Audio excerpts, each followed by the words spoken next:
Jangan pernah merasa kecil. Stop membandingkan diri dengan orang lain, karena kamu ya kamu, mereka ya mereka.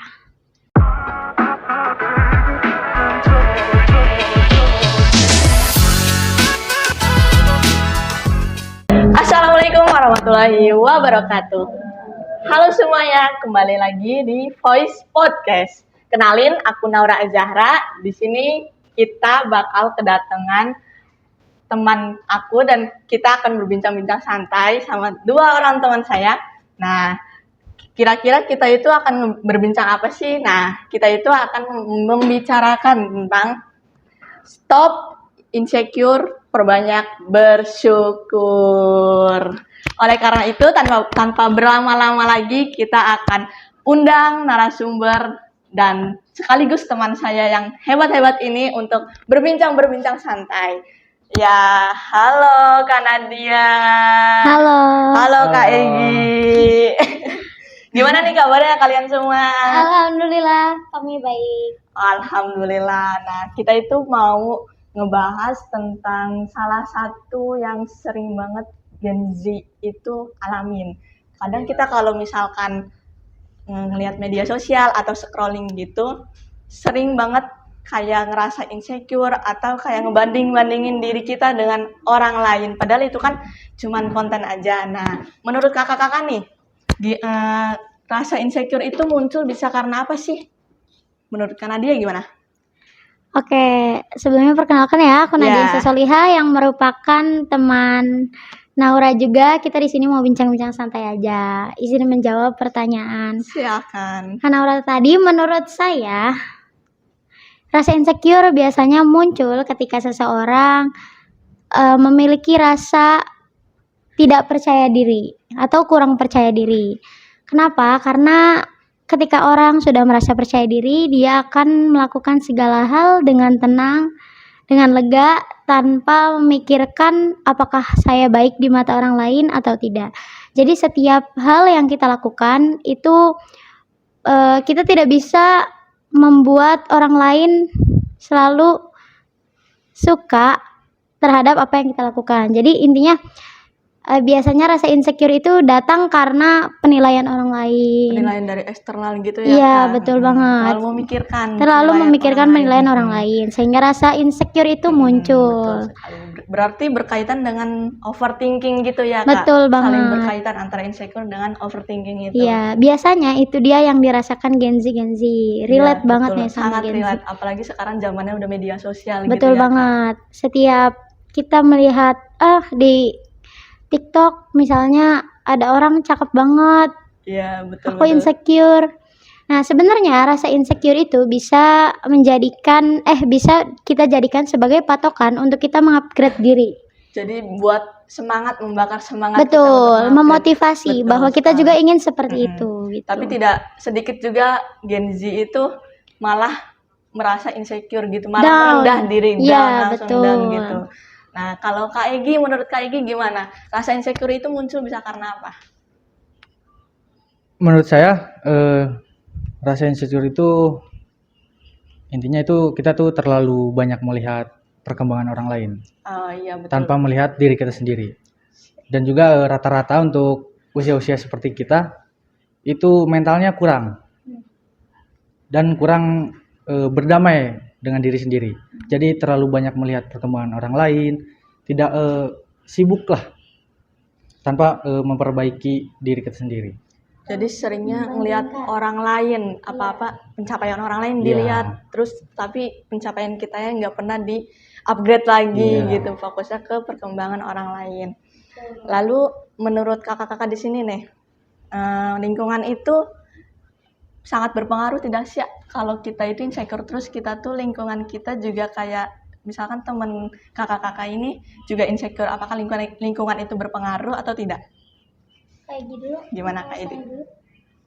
Mbak Nadia dulu. Oke. Mangga. Terima kasih.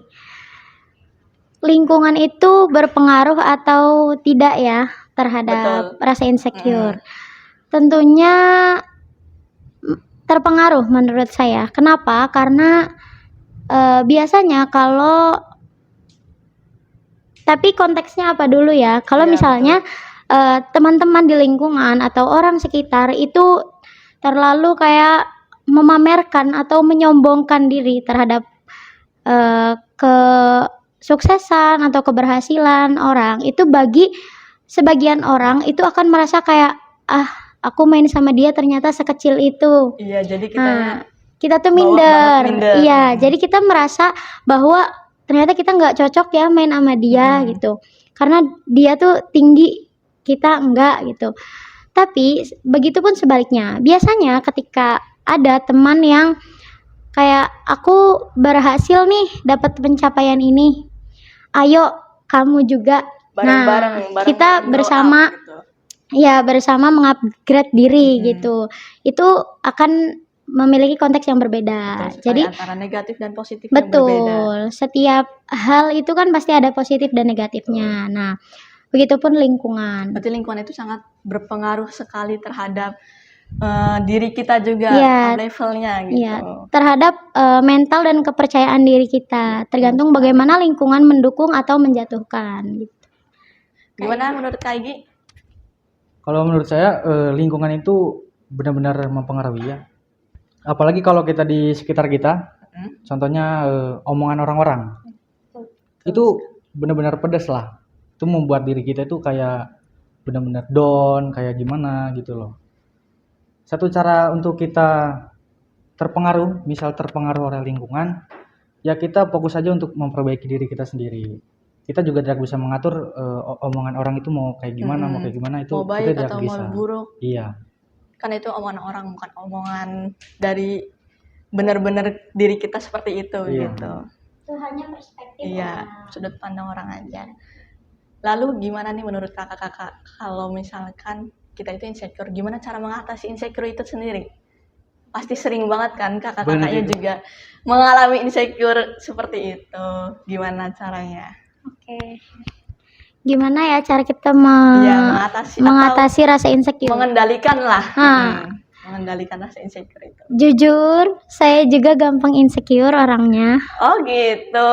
Cuma gini, setiap orang itu pasti memiliki tingkat kebaikannya masing-masing. Misalnya kita keunggulannya masing-masing, sorry. Jadi misalkan kita tidak unggul dalam hal fisik, misalnya aku insecure nih dalam fisik. Kalau aku kalah di situ, aku bisa unggul di hal lain. Iya. Gitu sih kalau cara aku menghadapi rasa insecure. Misalnya nih, aku ngerasa aku kurang pintar. Kalau kita ngerasa kurang pintar, kita harus jago di hal lain. Kayak misalkan aku berarti prestasinya di olahraga, sporty. Jadi non akademiknya di. Iya, betul jagain banget. lagi. Jadi kalau kita ada satu hal yang itu kita di bawah, jangan bikin kita kayak kayaknya aku nggak bisa Jadi semua. patokan semuanya. Iya, untuk betul. udah Untuk nyerah duluan gitu, untuk terus di bawah, tapi ada yang harus kita naikkan. Jadi kita harus tetap bervalue ya, walaupun sekali. kayak dalam satu titik itu kita merasa insecure atau di bawah. Jadi setiap orang itu tidak bisa disamakan. Jadi kayak kita tuh nggak boleh terus-terusan membandingkan diri kita dengan orang lain, karena tingkat keunggulan atau tingkat kesuksesan orang itu pasti dengan cara yang berbeda-beda. Betul sekali. Jadi orang tuh pasti mempunyai kekurangan dan kelebihannya masing-masing. Karena Allah tuh sudah menciptakan manusia itu emang mempunyai kekurangan dan kelebihannya masing-masing. Tidak ada yang sempurna di dunia ini ya guys. Nah kalau menurut Kak Egi gimana nih caranya? Cara mengatasinya? Kalau menurut saya, pastilah semua orang itu mempunyai rasa insecure atau bagaimana.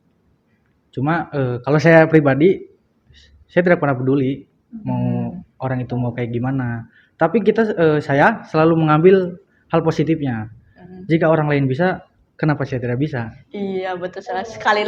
Kalau misal saya tuh pernah dengar kata-kata kalau misalkan ilmu itu masih bisa dilihat oleh panca indera kita pasti bisa mempelajarinya dan kita pasti bisa untuk seperti dia gitu.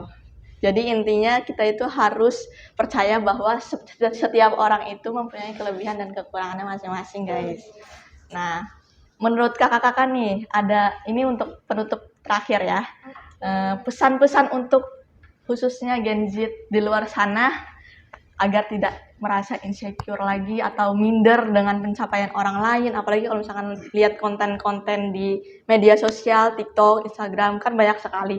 Sekarang itu media sosial jadi ajang untuk pamer, bukan pamer sih sebenarnya, berlomba-lomba untuk memposting pencapaiannya. Nah, menurut kakak nih, pesan-pesan untuk anak-anak muda di luar sana gimana? Pesan-pesannya yang pasti jangan seperti tema kita pada hari ini. Betul Stop sekali. insecure, mari bersyukur. Karena setiap apa yang Allah berikan kepada kita itu pasti Allah memiliki tujuan